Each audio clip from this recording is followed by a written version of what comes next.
This verse is often quoted, especially when people talk about mindset and success. But most people only use half of it, and they miss the deeper warning inside it. Today, we're going to look at what this verse meant when it was written, and what it means for how we live and think today. Let's read the verse first. For as he thinketh in his heart, so is he. Proverbs 23:7.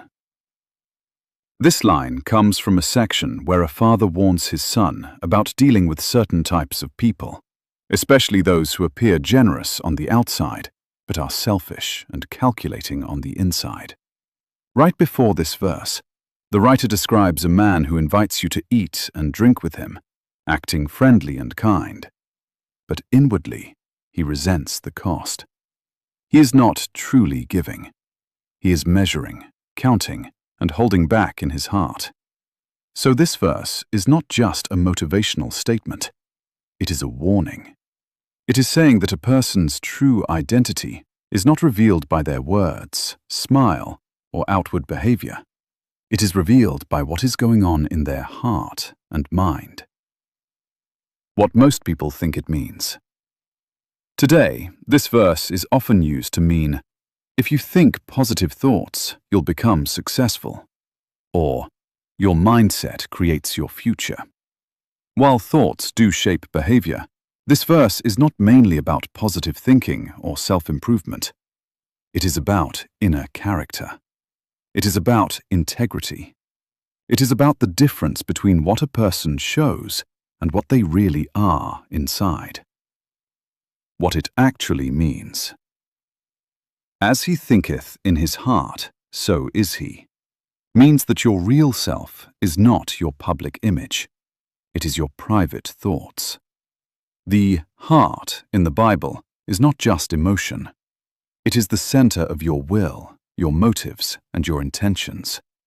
It is where your true desires live.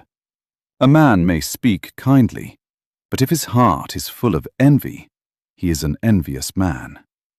A person may act generously, but if their heart is bitter about giving, they are not truly generous.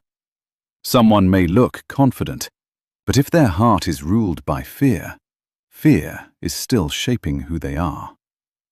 God does not judge us by appearances. He looks at the heart. This verse reminds us that who we are becoming is being shaped every day by what we allow to live and grow inside us. How this applies to us today. This verse forces us to stop pretending and start examining. You cannot fake your way into becoming a different person. Real change does not start with behavior alone. It starts with what you believe, dwell on, and nurture inside your heart. If you constantly feed anger, you become an angry person. If you constantly feed lust, you become ruled by desire. If you constantly feed faith, gratitude, and truth, those things begin shaping who you are. Your outer life will eventually reveal your inner life. That is the principle. The challenge. Instead of asking, how do people see me? This verse pushes us to ask, what am I really thinking about when no one is watching?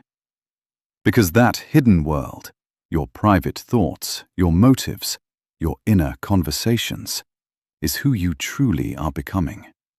This understanding comes directly from the surrounding verses and the situation being described, not personal opinion. Scripture explains Scripture when we read it in context. When we understand Scripture in context, its meaning becomes deeper, clearer, and more powerful than we first realized. If this explanation helped you see the verse more clearly, say so in the comments. And if there's a verse you've always wondered about or struggled to understand, mention it, and we may cover it in a future video.